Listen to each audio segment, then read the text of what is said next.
would like to welcome everybody to. My name is Kathy Feeback. I'm from Main Point Books.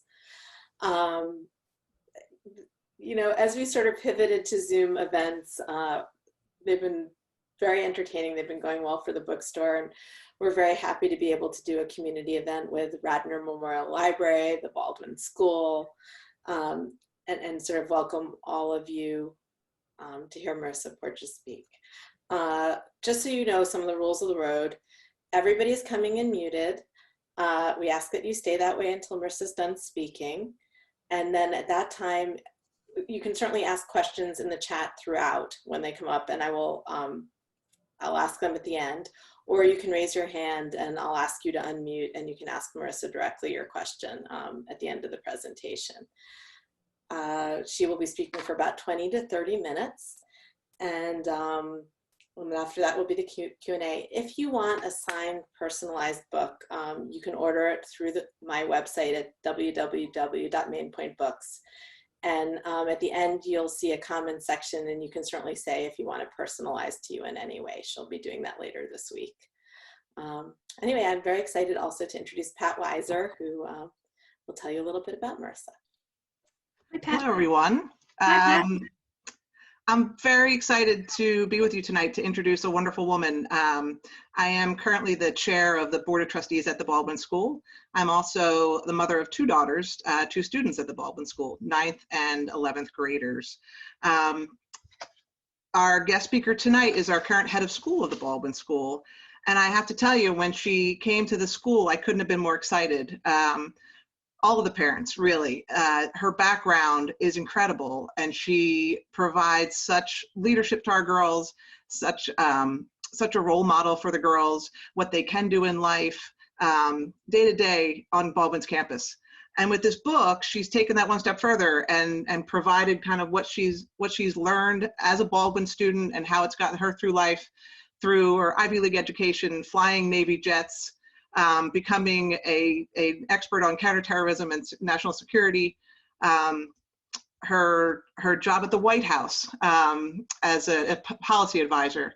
When we heard we were having such a woman come to Baldwin to head our school, we were like, whoa, really overwhelming, frankly, and never more relevant, all the experience she's had than to come to the school now and to lead us and our girls.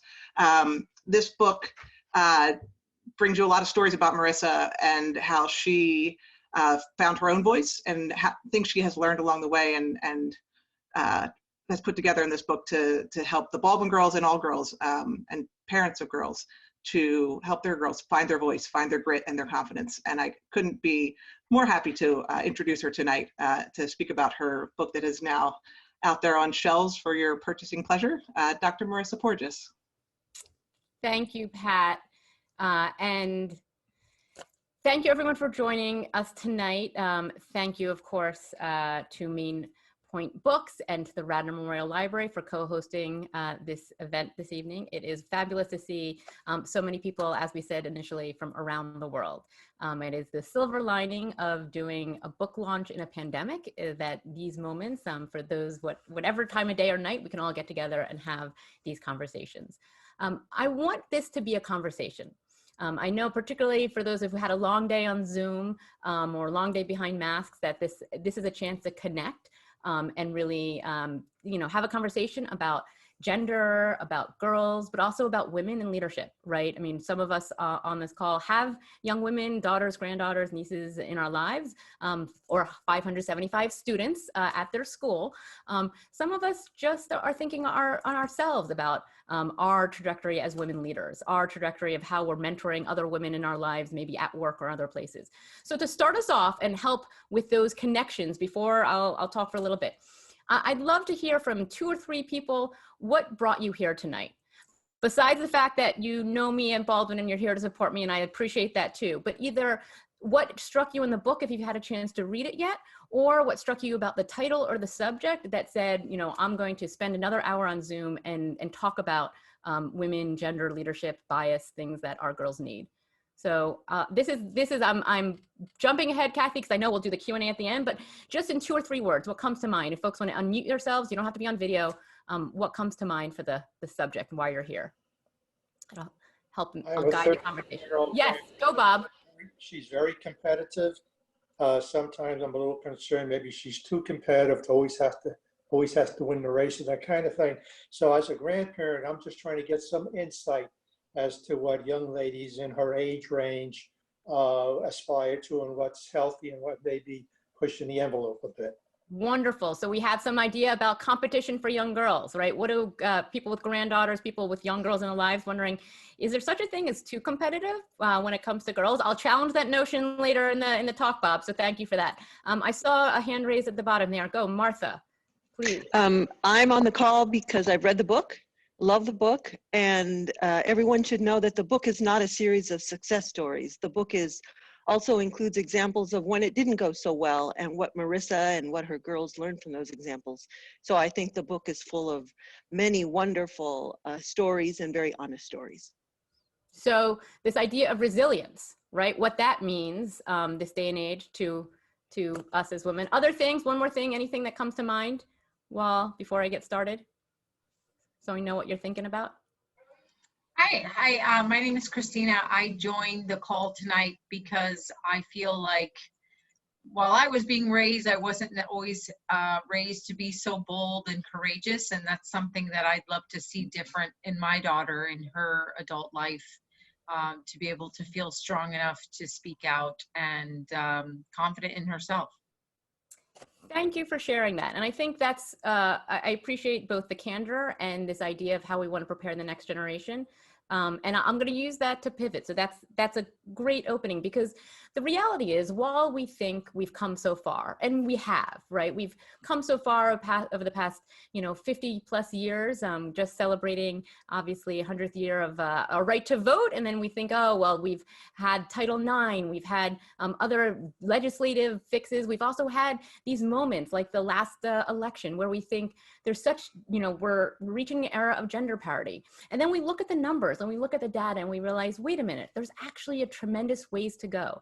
Despite the fact that the last election, more women were elected to political positions than ever before, still less than 25% of all congressional positions are held by women, despite the fact that 51% of people in the United States are female. You look at C-suite executives. To this day, fewer than 5% of CEOs at Fortune 500 companies are women, even though we hear time and again from the next generation of leaders that they want those positions. So then the question is, well, what's happening? Is there something going wrong in the pipeline? Is there something going wrong in how we're raising our girls? I would suggest there's nothing going wrong, but there's lots of little things coming into play. Little biases, little systemic things that we're working to fix, but also skills and traits and ways of being that we need to teach our girls. And that's what we'll talk about tonight. Things like raising your voice, things like how to not just take a seat at a table, but own a seat in the room, be part of a conversation. You'll be hopefully horrified, as I was, to hear that even at the Supreme Court, women are talked over by the men in the room. The 3 Supreme Court justices, including Justice Ginsburg, who just passed, in 2016, there was a study done of how often the justices were interrupted. Statistically speaking, those 3 women at the top, Sotomayor, Justice Ginsburg, and Elena Kagan, excuse me, were interrupted, statistically speaking, vastly more than any of the male justices, including by junior counsel.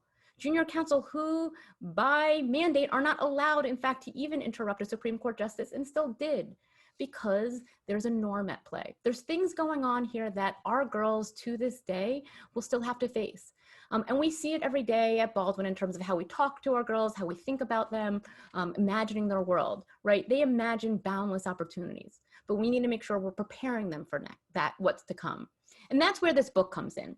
So the idea for what girls need, so there's a pile behind me, there's one in Kathy's window, there's one right here, right? So go pick them up. But the idea for what girls need, the inspiration came from the girls I see every day. As Martha mentioned earlier, it came from my own stories that sort of were swirling in the back of my head. But the true inspiration for the book came from conversations I was having with our seniors, the girls who are just about to head off to college, had spent, whether it was 4 years or 14 years here at Baldwin, learning how to speak up, speak out, imagine boundless opportunities. But when it came to thinking about what's next, they still had those same questions that I had when I was their age. The same questions I had when I was in my 20s. Questions like, well, what happens if you feel like you're being shut down around a room? What happens when I have to negotiate? How do I navigate these moments that you read about still on the front page of the paper every day? And it wasn't that they doubted themselves. They're confident to the core. It's one of the things I love about being here. But there's these real world moments that they wanted to hear about. And before long, I started telling stories like the ones in the book, and looking at research and social science research about gender norms that are still at play when kids are young and when women grow up and are entering the workforce in the wider world. And it's things like ideas around competition. The idea that women compete naturally less than men. What do we think about that? This is where Bob's idea for his granddaughter comes in. And it's idea that I researched for the book because one of the girls I interviewed for the book had just that problem. She was at a spelling bee that in 4th grade, and she got to the end, a geography bee, and she got to the semifinals. And before she knew it, she had a question that she knew she could answer because her parents every summer took her to historical sites and battlegrounds because that's what her dad loved. And so she knew all about those battlegrounds. And when she was asked about a Virginia battleground, she knew the answer. But she looked around on stage and saw her friends. And she thought, wait a minute, I don't want to make them feel bad. I don't want them to think I'm competitive. And she said the wrong answer on purpose. She tanked the geography bee. She said, it doesn't matter. I know the answer, but I would rather see them win. That's the kind thing to do as a friend. She didn't have that spunk, maybe, that Bob, your granddaughter, you might be seeing in that competitive, no, I really want to win. It's okay to win. And 2 years later, when I asked her about it, she said, no, it's okay. My brother is competitive. I don't need to be competitive. That's something for the boys. Her mother, who was listening on, who was a competitive athlete in college, was aghast and asked her, why is that? And she said, I don't want them to be made to feel uncomfortable. I don't want my friends to feel sad. Girls aren't supposed to be competitive like that. And yet, we see this statistically play out all across the board. Girls are twice as more likely than boys to opt out of competitive sports by middle school. When peer pressure, social norms start to set in, this idea of what our friends think. And so they say, you know what? I'm not going to compete. It's okay. It doesn't matter. And yet, when you look at research that shows who reaches C-suite levels in executive positions in corporate businesses, in law industry, and financial sector, over 90% were competitive athletes in high school or college. That number goes up to 94% when you look at those small number of women who are in mid-level or senior level management positions in the corporate industry. And when you ask them why, when you ask, not even in the corporate industry, when you ask Condoleezza Rice, National Security Advisor, when you ask Christine Lagarde, the current head of the European Union Central Bank, they were both competitive athletes in college. And when you ask them, well, how did it make a difference? And they said, it's because I learned about resilience.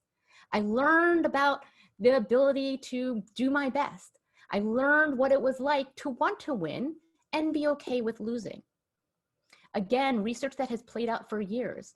One of the first social science studies on competition dates back to the 19th century. A man called Triplett, a professor who used to be a science teacher in high school. And he was one of the first social scientists to do what's called a natural lab experiment, to get kids together and adults together and test competition, test the competitive spirit. And he demonstrated that for both boys and girls, men and women, you perform better if you're competing against someone. If you're running against someone, you just run faster. You're inspired to push yourself. Even if you don't win, you do your personal best. Didn't matter for young people, old people, boys or girls, you do better when you're inspired to compete. And now we bring it back to this idea that Bob was talking about with his granddaughters, this idea that I heard from Chloe, one of the girls I interviewed for the book, when she was there for the geography bee. And we ask ourselves, if we let the social norm that we see playing out every day on the field and plays out later on in the boardroom too, continue to be a norm. If we let girls think, nah, competition's for boys, not for girls, What do we have them lose out on? Do we let them not be their best? Do we not let them own their personal best? Do we not let them think it's okay to win, even if it's okay to lose? Right? And so this is where I would challenge us, and I would challenge you, Bob, to embrace your granddaughter's competitive spirit. And for the moms in the room to say, hey, how are those little ways I can help my girl be competitive in a healthy way? Not maladaptively, not win at all costs, not cheat to win, but to say, no, I think it's okay to want to be my best, whether it's on a sports field or in the geography bee or at the poetry contest at the local library, which I know our libraries in the area have. Because it's not about one way to do it, it's about all these little ways. And that's what this book is about, right? So this book has stories about competition in the social science and how we can help our girls embrace that side of them in a healthy way. It also has stories about other things that are our girls' competitive, rather their natural advantages, right? Because one thing that comes up when I walk the halls of Baldwin, or when I walk around campus, and when I think back to my own stories, is how things that came naturally to me as a woman were my advantage, whether it was in the Navy flying jets, whether it was in Afghanistan or Yemen talking with Taliban and Al-Qaeda and doing interviews about counterterrorism, or whether it was around the table at the White House. Moments where I leaned on things that came natural to me. Things about how I communicate. Things about how I empathize. Things about how I naturally adapt, naturally multitask. Things that are, by and large, as a generalization, but social science studies prove it to be true, things that come naturally to girls from a young age. And if we nurture it in them, that will be even more so their competitive advantage moving forward. So I will end this portion of our conversation before we open it to questions with a reading on just that.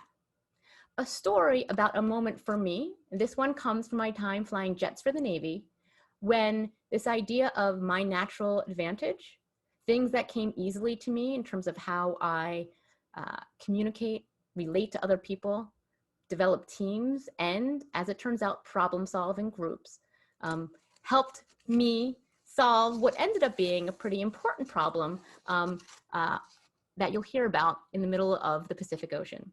So bear with me while I share with you part of a chapter from the book. The sky was pitch black as our jet circled over the Western Pacific, hundreds of miles from dry land. We were totally alone, except for the lumbering Air Force KC-135 tanker looming a quarter of a mile in front of us, from which we planned to unload 10,000 gallons of fuel to continue our mission. The neon green glow from my night vision goggles magnified the intensity of the small lights on the tanker's drogue. A basket-like device dangling at the end of a long hose unfurled from the back of the tanker. This is how we would pump fuel into our jet. We were trying to dock with what looked like an alien mothership. Noodle, my pilot, swiftly slowed our jet to about 300 knots or 350 miles per hour until we hovered a stone's throw behind the refueling tanker. He inched the nose of our jet closer to the other airplane, aiming to fit the fuel probe at the tip of our jet into the drogue, which bobbed and weaved in the night air. For the next 5 minutes, he painstakingly moved our plane back and forth, trying to firmly lock onto the tanker so we could refuel. Kate, the third aviator in our jet, was calmly calling out numbers on the internal intercom, checking our airspeed and the distance to the tanker in front of us to make sure our two planes didn't collide. The radios were silent.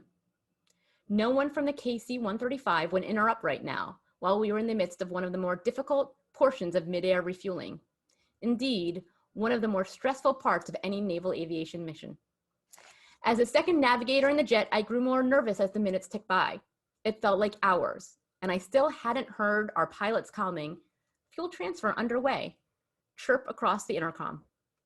Firmly secured in my ejection seat, I glanced into the cockpit and pulled off my night vision goggles, reading the fuel gauges closely. My pulse sped up. I tapped my knuckles against the indicator, hoping that suddenly I see a different number, as if my smack my iPhone to get the screen to unstick trick worked in a military jet at 30,000 feet in the middle of the Pacific Ocean. We were low on fuel given how far we were from the carrier. Dangerously low given that there was no land and therefore no airports nearby. If we couldn't refuel from the tanker, what could we do? My earpiece crackled as Kate keyed the jet's internal intercom. "Chopper, we're not taking on fuel," she said, using my call sign and showing a hint of the nervous energy that I'd already felt creep through the cockpit. "We'll try one more time, but I don't think it's going to happen." Kate paused, letting her words sink in. We were literally in the middle of the ocean, short on fuel, with no airfield or land in sight, and the aircraft carrier too far away to be much help. What's more, we were 3 of the most junior airfields in the entire squadron. I'd launched and trapped, that is, taken off and landed from the aircraft carrier just a few dozen times. Kate and Noodle didn't have more experience than I did. This mission was starting to feel like sending a middle school softball team to the World Series without a chaperone. Mustering her courage, Kate said, "I'll work with Noodle to see if there's a problem with the refueling probe we can fix in flight, but we need to start working on a backup plan." Her suggestion hugged in the cockpit. There weren't many good backup plans at the moment. "I'll start running the numbers on our bingo fuel and see if there's any nearby airfield we overlooked," I replied, keying my mic while simultaneously pulling from my flight suit cockpit the laminated manual that had instructions for the 100+ emergencies that could happen while flying. Every aviator spends countless hours reviewing this book and its crisis scenarios, with the haunting advice of our flight instructors in mind. We learned how to deal with what's called bingo fuel, which is naval aviation slang for the perilous situation when your jet is critically low on fuel. Technically, it means that you should head to the nearest land-based airport to ensure a safe landing, unless, like us that night, there was no land in sight. Our instructors also teach us that emergency protocols are written in the blood of fellow aviators who have lived and died in the situation the manual describes. Both these lessons were front of mind that night in the jet. With a pocket-sized book in one hand, a map in the other, and a notepad strapped to my thigh, I flipped through the systematically organized manual, quickly thumbing past emergencies like engine failure, hydraulic failure, and fire ejection to the pages that helped calculate how far we could fly on the remaining fuel we had in the plane. I silently hoped that there was some miraculous place near enough to vert, even if it was just an open field. In emergencies, it was always better to touch down on land if possible, rather than trying one of the most difficult feats in the world, landing on an aircraft carrier in the dark of a stormy night in the middle of the ocean with no extra fuel for a cushion if you didn't catch the wire. I checked and double-checked before keying the internal intercom, then selected the setting that ensured our pilot Noodle couldn't hear me. It was important for him to stay focused on keeping our jet aloft, out of harm's way. Kate and I would figure out what to do next. The rest of the chapter tells what happens next as Kate and I, one of the few other women in my squadron, one of the few other women in the air wing. There was 8 of us aviators out of about 200 who flew. 4 of us who flew jets, myself and Kate being 2 of those 4. She happened to be my roommate as well. We happened to have known each other in flight school. We happened to have a certain way of relating, a certain way of communicating, a certain way of problem solving. And over the course of the rest of the chapter, which I'll let you read when you pick up the book yourself, you hear how we did it differently than planned. We adjusted in midair in the dark of night, how we interacted with our pilot, how we interacted with the emergency crews on the aircraft carrier, how we figured out what the systems that were failing on the plane were, how we ended up landing in the dark of night. We did it differently because of how we communicate, how we problem solved, how we teamwork, and how we related to each other. And I would argue how we saw the problem and its solutions through a slightly different lens. And that different lens didn't occur to me until recently. It didn't occur to me until I was here at Baldwin and see how the girls problem solve together every day in very different ways than I ever saw when I was in Afghanistan working alongside mostly male soldiers. When I was in the White House, when I was typically one of only, if not the only woman at a table talking about cybersecurity. When I was in academia, where there too, I was often the only one talking about, at a table with mostly men, talking about Syria, Al-Qaeda, ISIS. And what interestingly plays out and what research shows to be true is that women problem solve differently. We think about things differently because we're taught from an early age, it's social norms, it's a little bit of gender bias, it's how we relate to our peers, our family, our friends, our schoolmates. We're taught to empathize differently. We're taught to take perspectives differently. We build consensus differently. And so it's why, while I was amazed, I wasn't surprised when I read a study that came out 2 years ago from the OECD, the Office of Economic Cooperation and Development, who did a study of 125,000 students around the world, 15-year-old boys and girls, and they tested their problem-solving skills. 4 years ago, they had tested how they solved problems individually. They gave them problems and they said, figure out a solution, how quick and how effective are you? Turns out, statistically speaking, boys outperform girls. But then 2 years ago, when they changed the nature of the problem and they demanded that the problems be solved in teams, that it was not about solving it on your own, but instead about solving it with other people, finding consensus, finding effective middle grounds.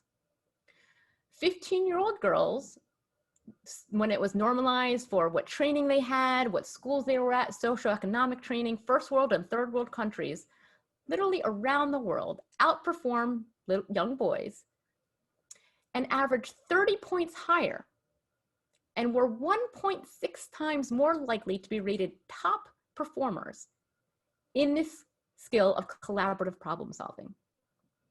Now, any woman who's listening realizes that's pretty good. That's great. That's an advantage we want our girls to embrace.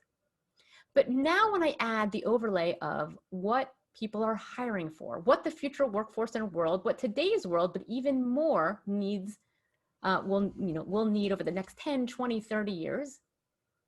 When I tell you that on interviewing headhunters at the world's top rated headhunting search firms, they are studying tests looking for people who can problem solve in teams. Employers are hiring for this skill because they know it drives bottom lines. They know that it makes you better whether you're a for-profit or not-for-profit, whether your customers are global or local, whether you're solving a crisis like climate change or a pandemic. You need to be able to solve problems in teams. You need to be able to communicate. You need to be able to figure out how to build consensus and find middle ground. And so, alongside competition, which we could argue is something we need to work on with our girls, here is something that comes naturally to our young girls.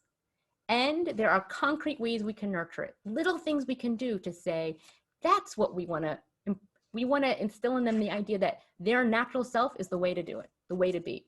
Things like encouraging team building, things like for the teachers who are listening on, and I see some of Baldwin teachers here, I know you do this already, right? That it's not just about the lab they're doing or the problem they're solving when you take a break in class. It's about how they're working with their partner, how you build moments into the day where they have to practice that. Because it's not easy. It may come naturally, but it needs to be nurtured.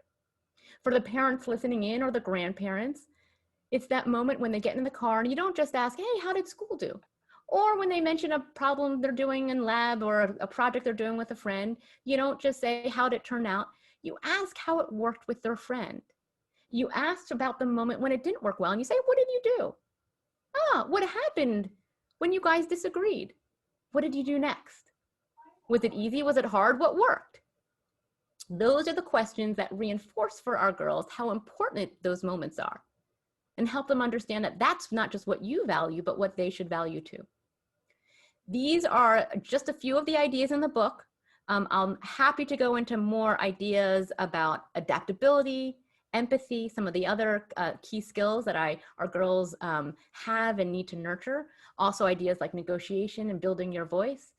Things like how to build that ability to ask for what you need, something that all of us need. Because I also think that these are all skills that we as adults, the women who are listening in, can each nurture in ourselves too. And that's one thing that really came out in the book that I think it's not just what girls need, it's not just what young women need. I think these are things all women need for all of us. And the way we can support each other in getting better at these skills is some candid conversations about when we do it well and when we don't. And so I will end this portion with a nod to Martha's comment earlier, this idea about sharing stories of failure, because that's actually one of the most impactful things we can do for each other, for our girls, for young women, for those women you work with at work, especially if you're senior and they're junior, but sharing those times when we stumble. And it's not just because, again, go back to the social science, it's not just because social science research shows that lessons of failure stick more, they stand out more. They've done research with emergency first responders. And when those first responders tell lessons of success to their colleagues, they're less likely to make an impact. They're less likely to make a difference the next time that firefighter or EMT hits the road in an emergency. But when EMTs, first responders, police and firefighters, soldiers and sailors share moments of something that went wrong, a moment of failure, those are the moments that stick out, that later when an emergency comes out, that someone in the back of their mind remembers and calls on to do a better job the next time. So whether it's that social science research that shows you, or the sheer fact that the most often remembered story that I've told the girls is about my first meeting with the President of the United States, sitting around the Roosevelt Room right across from the Oval Office when I was serving under the last administration. Literally at the most pivotal moment in my career, something I'd been working to for years. I was 3 seats away from President Obama. He had a cold that day. I could tell because he was sucking on a lozenge and drinking out of a little dainty ceramic cup with the presidential seal on it. And we spent the hour talking about national security, foreign policy, counterterrorism, the areas that I'd researched, places I'd studied firsthand, places I'd been and visited and trumped and done solo research for years. And over the course of the hour, when talking with the leader of the free world about the most pressing issues on our minds, I didn't say a word. I literally, it was a cliche playing out, that the cat got my tongue. And I could remember now thinking about the narrative going in my head. Oh, I'll answer the next question. I'll ask the next question. The male colleagues in the room, they haven't had their chance yet. I'll let them have it. And I walked out of the room and I'm not sure what happened. Here, especially as a Baldwin girl, Baldwin woman, spending my entire life and career being raised to raise my voice, raised to earn a seat at the table. And I literally had earned the seat at the table in the world, right? And I think it was just one of those times when I stumbled, when I didn't realize what I needed to do, when I didn't dig into my competitive spirit, when I didn't say, no, I'm gonna speak my piece. It doesn't matter if the boys are offended, let them be offended. I know about Al-Qaeda and Yemen and Afghanistan because I was there too. Now, I had the good fortune of being able to have a couple more moments with President Obama and have that moment when, again, the cliche plays out, stuck in the elevator with the leader of the free world, and what do you do? And was asked point blank, what would you do, Marisa? He called me Yemen girl by that point. What would you do to combat ISIS? And a walk from behind the stage of a speech that I'd written for him or with others for him on an issue that I was working on, back to his limousine, we had our one-on-one debate about what to do about ISIS. And I'm fortunate that I had that moment of recovery, but what I don't want to ever have happen is for our girls or the other women listening on today, or any of us, to have to wait for that moment of recovery. So the book is also about making sure that we nurture in our girls all those skills that they can rely on, even as we change the system, because the system has to change too. But there are ways that we can help in the interim to make sure we give them the advantage that they need to nurture in their skills and close the gap, no matter where they head next. So with that in mind and more stories about adaptability and empathy, communication, and raising your voice, I'd love to open it up to questions for the last 20 minutes or so. I think that's the fun part in the conversation. If I may share a failure, I was Naval Academy class of '63. I failed my last year and I made 3 carrier landings in good daylight. I am blown away by your experience and I can only salute you. Thank you, I appreciate it. Thank you, and I'm sure there's lots of stories like that that we all have, and I'd love to hear either stories or questions or other things that are on people's minds that we figure out in ourselves what to work on or what to nurture for the next generation.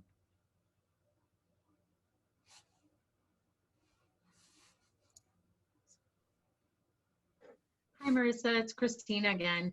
I thank you so much for sharing all your amazing stories, and I'm looking forward to reading the book. I'm curious. I have 2 young children. I have an 8-year-old daughter and a 5-year-old son, and they are very competitive against one another. And, you know, it causes, of course, a lot of stress because they're at a very young age and they get very upset. And I find myself sometimes saying, like, don't be so competitive with one another, like support each other, you know. And I'm just wondering, you know, in those types of instances, you know, I want to encourage her to be, you know, competitive and to put herself out there. But, you know, I see it sort of causing some like stress and butting heads. And I'm just wondering, like, how do you recommend working on a situation like that where because I see myself stifling and I don't want to do that. But in the same token, you know, I don't want her to like kill her little brother. Well, we do want to avoid little brother aside, isn't that, particularly during a pandemic, right? We have many more months of that ahead.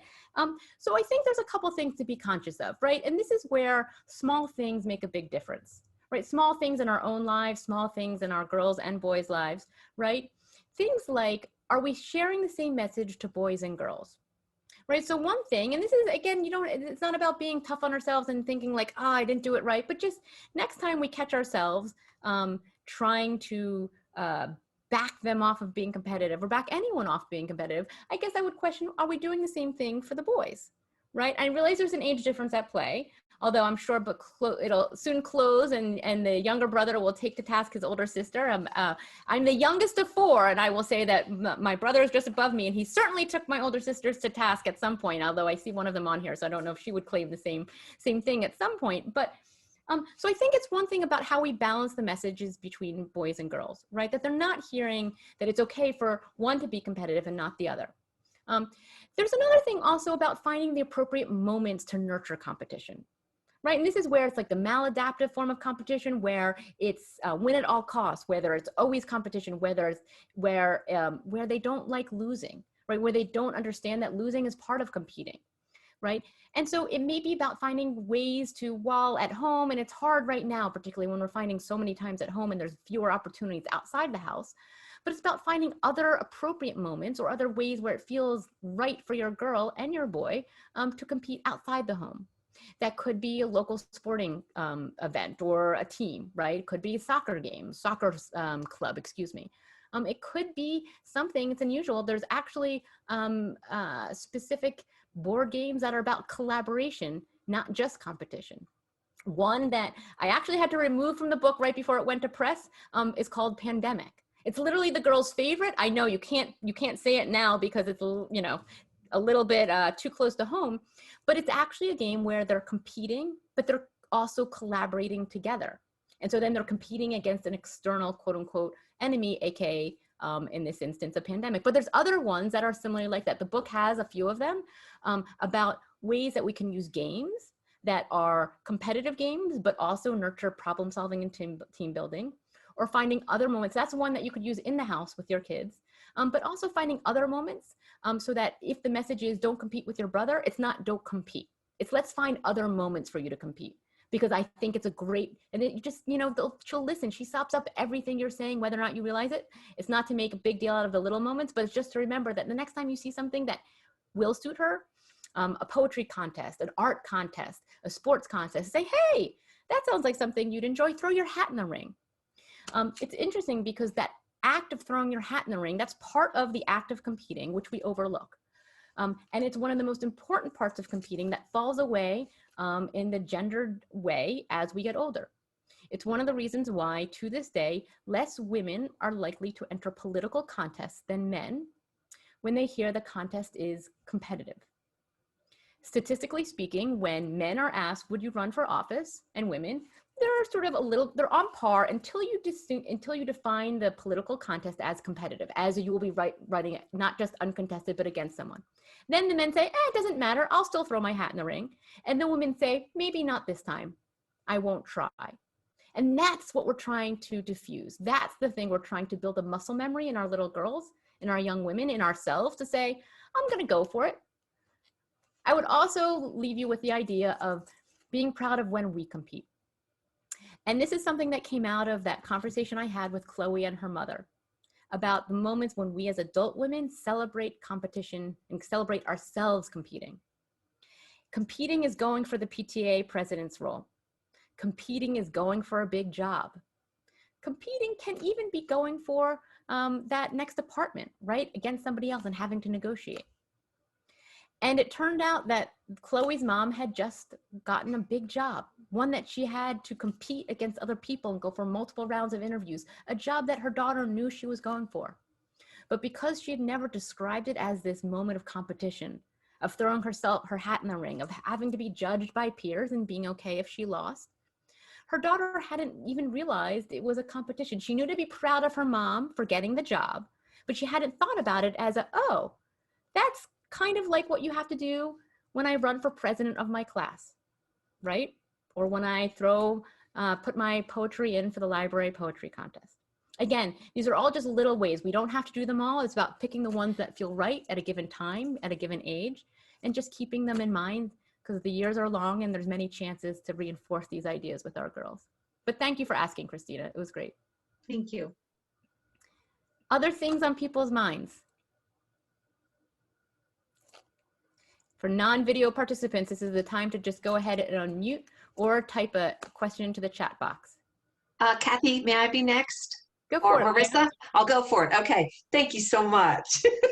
Thank you. And I found myself when you were talking about men and women, and we have a lot to learn from one another. And I was thinking about way back when, not that I was there, but the women at the well. While the women were there cleaning and washing and talking and sharing, and the men were out fighting and getting food, and sometimes they never returned. And then we all know in biology, it's important to know this for everyone to know, that men do have more testosterone than women.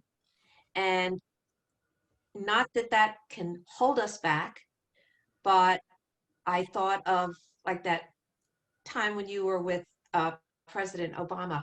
I thought, well, that was your moment where you were in the well, at the well, and maybe it was a biological thing, but then you remembered, I can do this because biology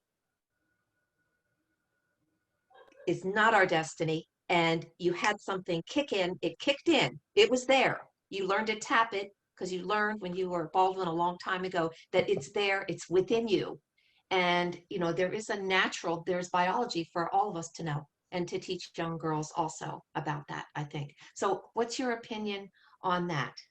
Having been in the Navy with all those men and, you know, probably knowing full well that they had 10 times as much testosterone as you. Yeah, testosterone doesn't win the game, right? So here's the thing. I think this it can get you in trouble. Well, the but testosterone. I think it's we don't want to distill it down to simply a matter of biology, right? Yeah. And I think this is where, you know, the age-old nurture or nature arguments come into play. And I think that underestimates so many of the other things that are going on every single day for us and our girls, right? Because I would argue that it was a mindset for me. It was just something that I had forgotten about. This is where I think muscle memory comes in and really helps. The same muscle memory we use, fight or flight, the same muscle memory we use when we're doing public speaking and we get better at it over time. The same muscle memory that means my book talks have gotten better over time, and I hope you're enjoying it, means that, you know, these are just things we have to practice. So one is we can practice almost anything if we think about it. We can practice how we can even practice how we empathize. There's been a lot of recent research that shows empathy can be nurtured, right? Even though studies have shown that when children are very, very young, there's interesting that, and it's a little bit disputed, so it's still, you know, it's because it's early research, but that shows from a very early age, it looks like girls are predisposed to be more empathetic than boys. It's in how they communicate, how they relate to one another, how they take perspective. And it's something that often gets reinforced, right? It's in how from a very early age, from even before preschool, you have norms being reinforced, right? That the sharing of toys, the how we're taking perspective of another person, how we're teaching boys and girls to relate to one another. And yet over time, research has shown that empathy is falling away in the next generation. That college students today are, statistically speaking, less empathetic than college students 20 years ago.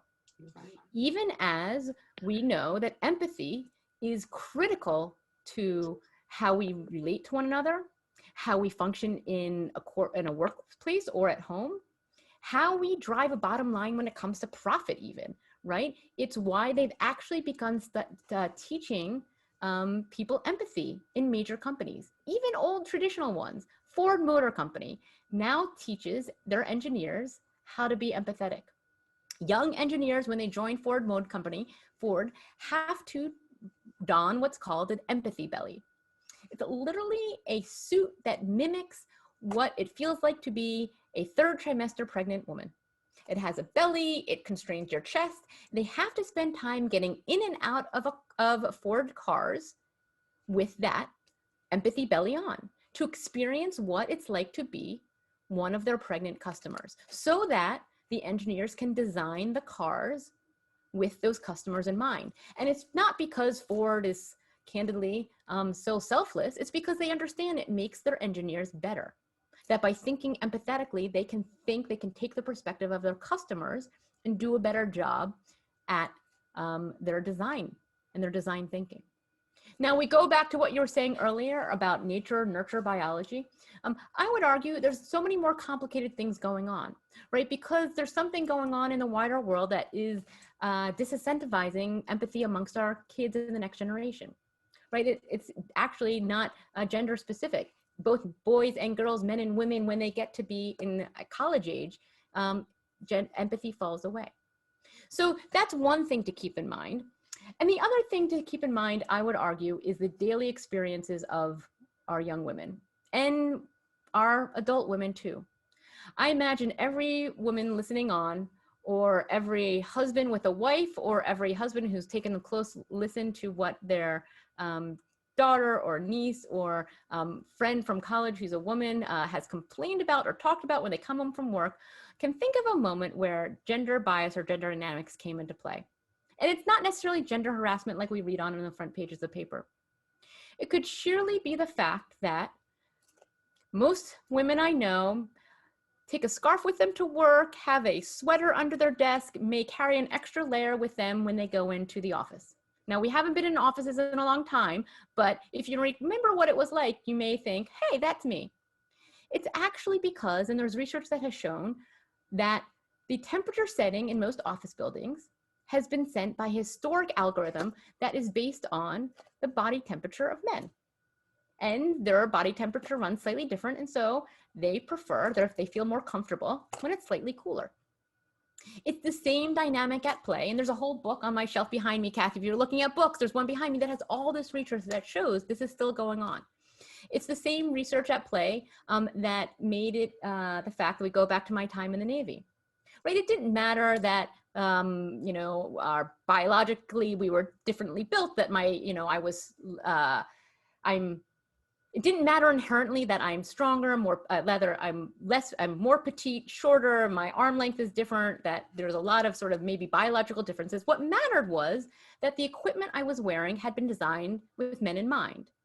Right? I actually had to sign a waiver before I flew off carriers for the US Navy to say that if I ejected from my ejection seat, I would not sue the US military if the ejection seat didn't work as well as it should have, because it had been designed for a man decades before, and, you know, I was smaller, different proportions, not quite the right weight.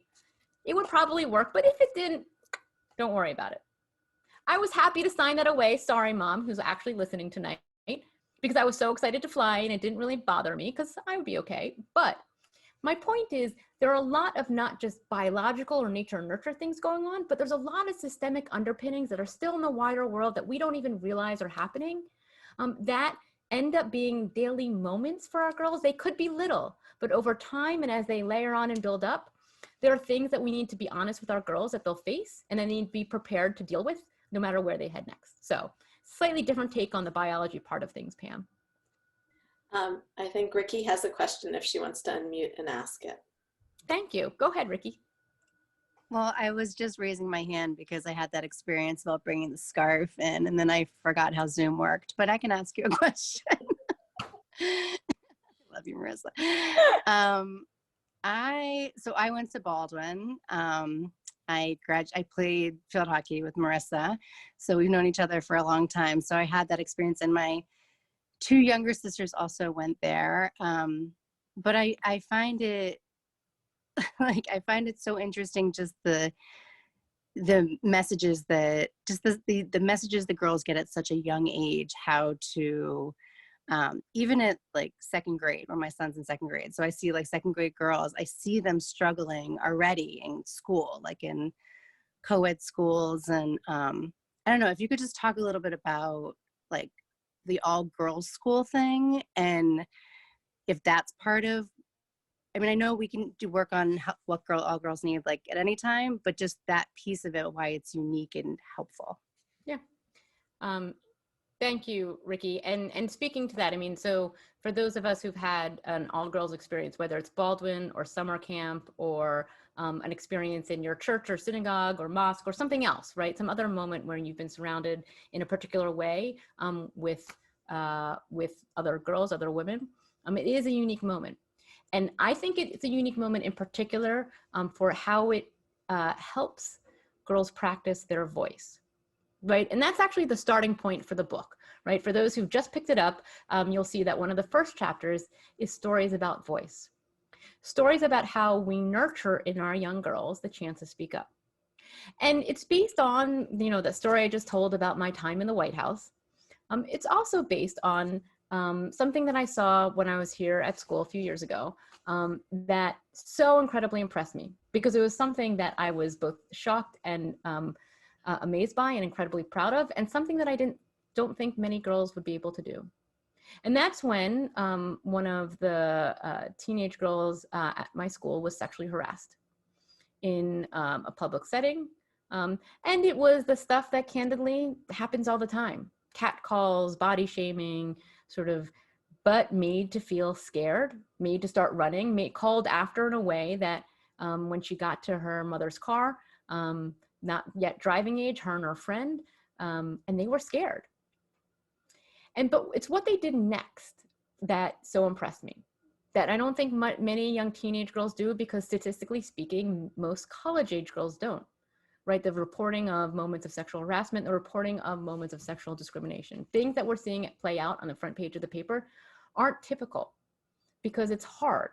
It's hard to speak up in an easy moment. It's particularly hard in moments where you're feeling victimized.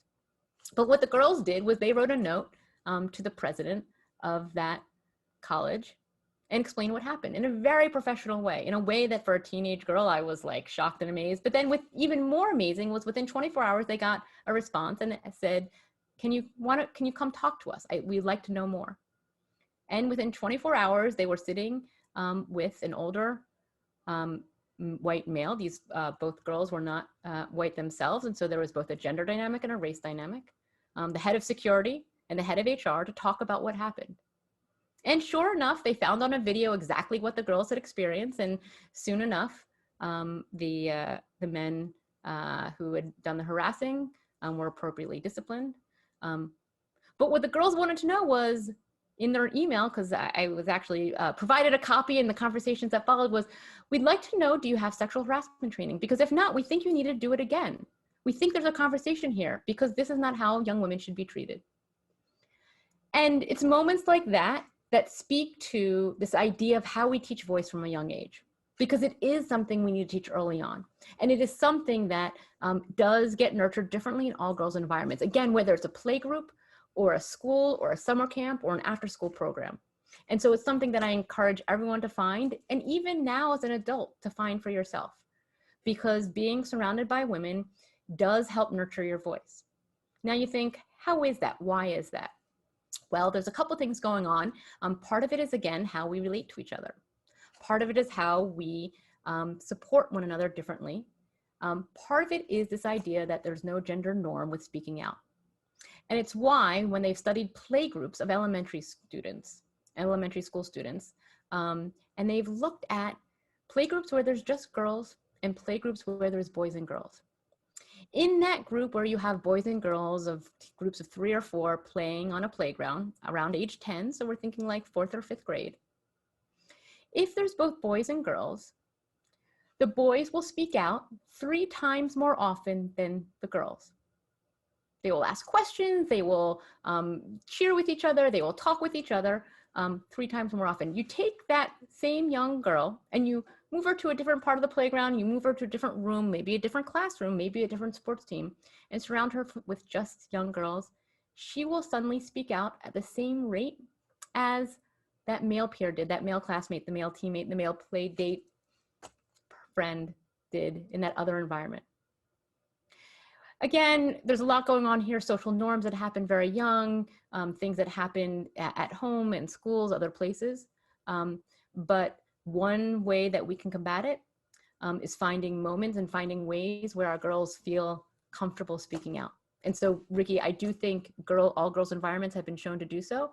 And I do think it's something that for those listening in, I think we can find for all of us. Again, it's the book group, it's the play group, it's the soccer game. It can be a girls' school or a summer camp. Not every place has those opportunities, and I think we're fortunate to be one that has a few of them. So thank you for asking.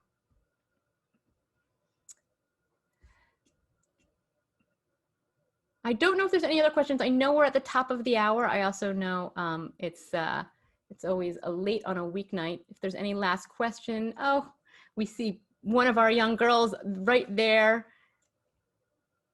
joining us. But please feel free to email me after, or Kathy, if there's any other questions that you came in or people that raised their hand. And I'm just glad to have everyone join us tonight. Thank you so much. This is incredible. Thank you, Marisa. Thank you, everyone. Again, Thank you, Marisa. appreciate everyone being here and joining us. Look forward to hearing people after you read more stories in the book. So pick up your copy, and I look forward to personalizing it for everyone too. Thank you, Marisa. Thank you for joining us. Thank you. Baldwin family, Marisa, Ricky, Kathy, it's been wonderful. Thank you so much.